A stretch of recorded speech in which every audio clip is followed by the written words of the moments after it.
जय माता दी गाइस। तो आज ही शीतला सप्तमी, तो हम जा रहे हैं माता रानी का पूजन करने के लिए। तो हमारे गांव में शीतला माता का जो मंदिर है वो है जंगल के अंदर, तो हमें पूजन करने के लिए वहीं जाना होता है। तो हम पहुंच चुके हैं मंदिर पर। तो जब हम मंदिर आए थे तब यहाँ पर काफ़ी भीड़ थी, इसलिए हमें पूजन करने के लिए थोड़ी देर वेट करना पड़ा, लेकिन बाद में हमें जगह मिल गई थी।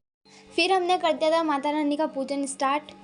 फिर मम्मी ने लगाया यहाँ पे दिया, और हमने कल रात जो माता रानी के लिए प्रसाद बनाया था, फिर मम्मी ने उसे भी माता रानी को भोग लगाया।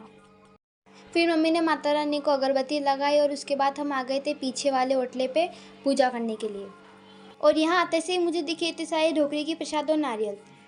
उस साइड की पूजा करने के बाद जब हम इस साइड आए तो इस साइड भी सेम ऐसी भीड़ लगी हुई थी। फिर मम्मी ने यहाँ पर भी पूजा की।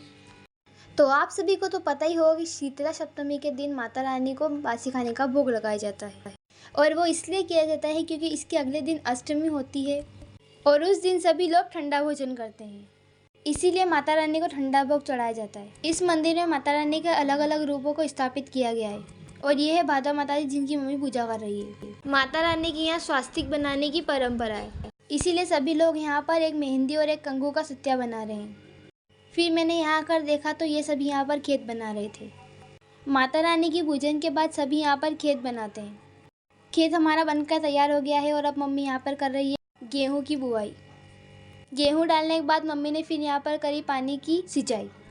फिर मम्मी ने करी यहाँ पर खेत की पूजन, जिसमें मम्मी ने चढ़ाया कंकु, गुलाल, मेहंदी, लच्चा, चावल, कंकु आदि सभी को चढ़ाकर पूजन करी। फिर मैंने भी एक खेत बनाया और अगरबत्ती लगाकर खेत की पूजन करी। फिर इन सभी महिलाओं ने मिलकर माता रानी के यहाँ डांस किया। पूजा करने के बाद इन सभी महिलाओं ने मिलकर अपने हाथों पर मेहंदी लगाई। फिर मम्मी ने मुझे ये लोटा और प्रसाद दिया और कहा कि जाकर माता रानी के ऊपर उबार के आ जाओ। इसे उबारने के बाद हम आ गए थे घर पे, और घर आकर मम्मी ने सबसे पहले बनाया मेहंदी से स्वास्तिक, और मैंने बनाया ये कंकु से स्वास्तिक। फिर हमने घर आकर बनाया ये ओलिया, जिसे बनाने के लिए हमने सबसे पहले इसमें डाली छाछ, फिर डाले बहुत सारे चावल और इसे अच्छे से मिक्स कर लिया। फिर हमने इसमें डाला है मिर्ची, नमक, जीरा और कुछ मसाले मिलाने के बाद इसे अच्छे से फिर से मिक्स कर लिया, और बन के तैयार है हमारा चावल का ओलिया। बाय बाय गाइस, जय माता दी। कल मिलते हैं, आज के लिए इतना ही। वीडियो अच्छा लगा और लाइक शेयर सब्सक्राइब।